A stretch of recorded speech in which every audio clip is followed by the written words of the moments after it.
The House of Representatives was supposed to vote on a resolution condemning Donald Trump for his racism and his racist tweets. Now, of course, this is in response to Trump tweeting in a way of targeting freshman members of Congress, including Representative Alexandria Ocasio-Cortez, Ilhan Omar, Rashida Tlaib, and Ayanna Pressley. They're referred to as the Squad, and he told them to essentially go back to their own country when, as we know, 3 out of the 4 were actually born here in the United States, and Ilhan Omar was actually a refugee who became a naturalized citizen here in the United States. But with that said, the resolution or the vote was derailed by nonsense, an incredibly antiquated rule within the House of Representatives, which we'll give you more details about in just a second. But first, let's start with what triggered everything. These comments from the White House are disgraceful and disgusting, and these comments are racist. How shameful to hear him continue to defend those offensive words that we have all heard him repeat, not only about our members, but about countless others. There is no place anywhere for the president's words, which are not only divisive, but dangerous, and have legitimized and increased fear and hatred of new Americans and people of color. Every single member of this institution, Democratic and Republican, should join us in condemning the president's racist tweets. I was just going to give the General Speaker of the House if she would like to rephrase that comment. I have cleared my remarks with a parliamentarian before I read them. And take it. And I ask the words be taken down. I make a point of order. The gentlewoman's words are unparliamentary and ready to be taken down. The chair will remind all members, please do not make comments toward personality-based comments. The gentleman from Georgia is recognized. I made a point of order that the gentlewoman's unparliamentary and request they be taken down. So Pelosi correctly cited Donald Trump's tweets as racist because that's exactly what they are. But Doug Collins, of course, wants to protect Trump, which is why he interjected there. And I want to note that there is, in my opinion, an incredibly stupid and antiquated rule within Congress. I want to go to graphic 5. Citing a precedent from May 15th, 1984, Hoyer ruled against Pelosi that, quote, the words should not be used in debate. Now, Pelosi mentioned that she had cleared her statements prior to saying them out loud during this resolution vote. But I guess it doesn't really matter because calling a spade is wrong in Congress. Wait, I couldn't understand him through his unparliamentarian. I didn't get what that was. What is that? What did he say? It's unparliamentarian? Right. So what is the whole, to say the R word? To tell the truth, basically, about an individual who's clearly racist. But was it the R? Was it racist? Saying yes. They were racist words. Yes. Wow. Yeah.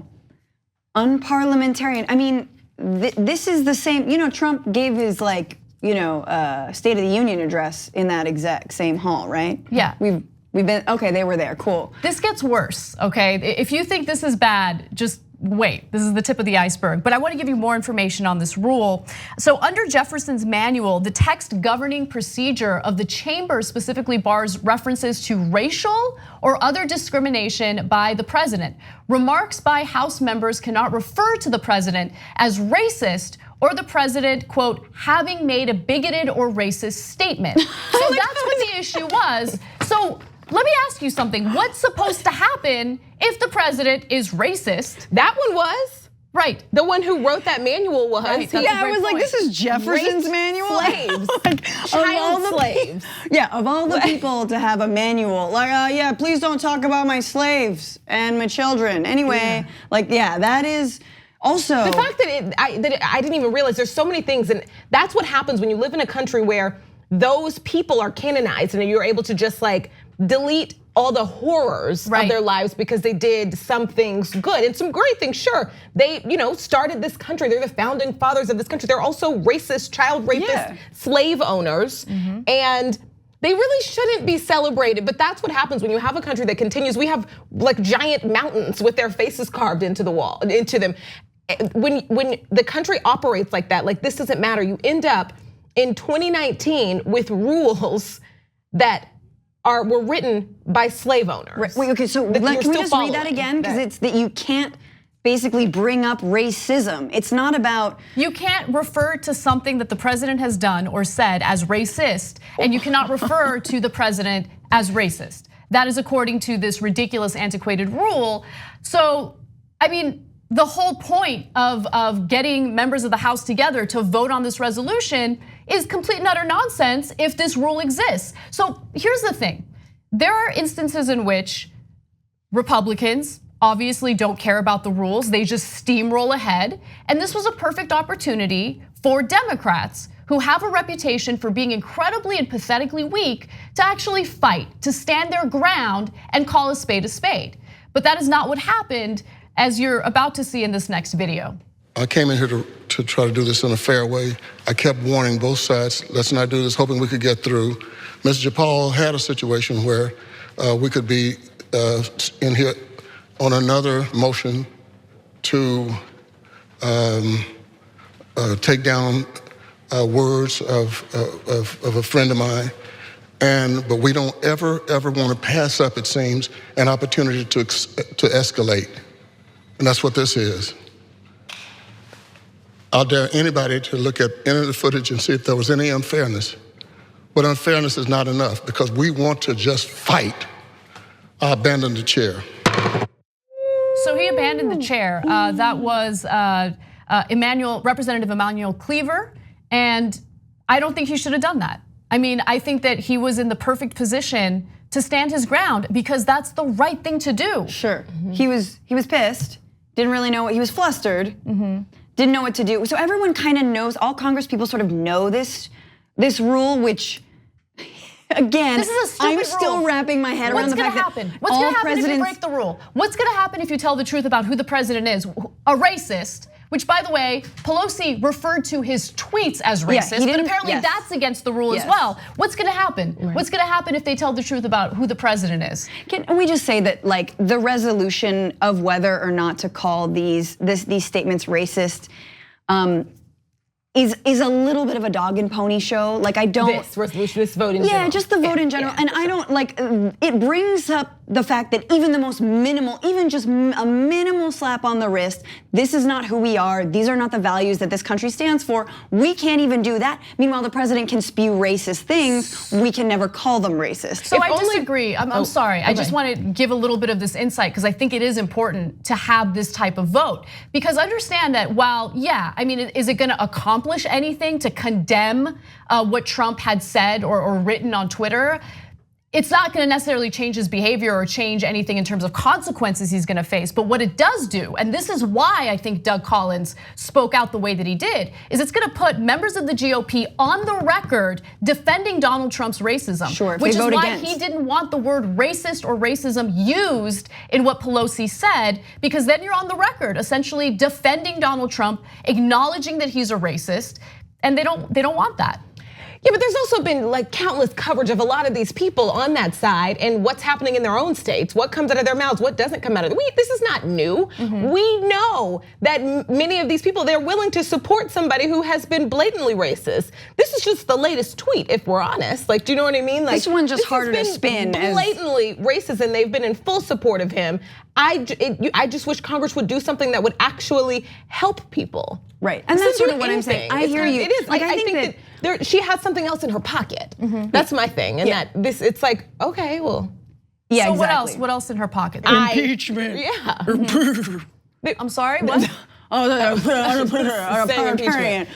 Impeachment, man. I mean, I agree with you. That's what's in the pocket. Right. Once again, something that won't be voted on approvingly by the GOP, but still something that is in your pocket. Well, one of the upsides of opening an impeachment inquiry is that while it is true that it's likely the Senate, which is dominated and controlled by Republicans, would exonerate Trump, you would still have them on the record defending him. So I agree with you. I mean, we have so much evidence of these members of Congress defending him and his racism through cable news interviews and all of that, statements that they've released.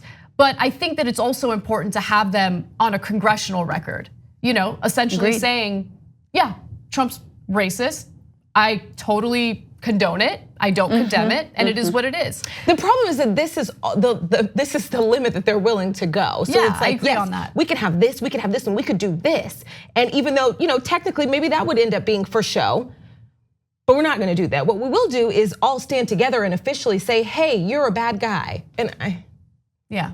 Okay, Yeah, like, you know what I mean? Like, if so many people in this country would have listened to all the journalists doing the good work and all the actual, like, federal paperwork on this man, anything, we wouldn't be in this position. And that's So it's interesting. like, I don't know if the squad would. I don't know where this initiative came from to condemn the tweets. It's once again, like my mind wrapping around the fact that we're just now condemning Trump's Twitter feed is like, okay, well, I guess that's the reality we're in. Yeah. But like, I did not get that from their press conference. They were not, demanding that Congress defend their honor. They were like, this is a child, this is racism, let's move on. And to the people of this country, we stand with you. And this does not represent our values. Like that was, and so like, again, everyone could I'm have of two been minds of it. behind them there too. And I don't know, maybe they weren't invited, everyone's busy, Congress members have a lot to do, but that would have been nice and powerful. Yeah. Look, I think that, so both things are true. Yeah. I think that it is important for them to do this. It's a principled approach, especially considering the calls to condemn Ilhan Omar and have a House resolution vote to condemn her because she disagrees with the right-wing government of Israel. So it's principled and I think it's important, but at the same time, I totally agree that this is a way of establishment Democrats to kind of, it's thoughts and prayers. Perk That's up what their it is. chest and say, it's thoughts and prayers, but try to make it appear like they're doing something. Yeah, it's like thoughts and prayers, and we don't want thoughts and prayers to stop after a tragedy. Right. It's just that nobody is satisfied with that. Sure. Yeah. I mean, you brought up an issue also that I think Nancy Pelosi being a trustworthy arbiter of this situation is kind of moot at this point after what did happen around Ilhan Omar and her criticism of the Israeli government. And then she was chastised by the Democratic leadership, specifically Pelosi, for being anti-Semitic. And then when there was pushback on that, it was like, okay, now there's a resolution to condemn all forms of bigotry, which I don't even know if that passed either. Like, I'm not even sure, but it was like, Pelosi, like less of this and more of like actual, I don't know what this is, but like action. Yeah. But I get what, now, because now I'm back in the middle, like it's like, all right. It just puts everyone in a bad position that like these crumbs, you gotta be happy for them. Sure. Oh yeah, but don't get me wrong, I'm not happy. I think Pelosi has been a weak, and by the way, Chuck Schumer as well, weak and ineffective leader. I focus more on Pelosi because she's the leader of the House, and you have a majority in the House of Representatives. You have an obligation, a responsibility during the Trump administration, especially to mitigate the damage that this administration does. Instead, the Democratic infighting really blew up last week because the squad refused to vote in favor of handing Donald Trump $4.6 billion with no strings attached for border security. Right. So she fought that more aggressively than she fought the Trump administration. So I totally agree with you. I'm not happy with the crumbs. That said, I do think it's a principled approach to call for this resolution vote. Like what you see? Click the subscribe button below and don't forget to ring the bell to never miss another video from the Young Turks.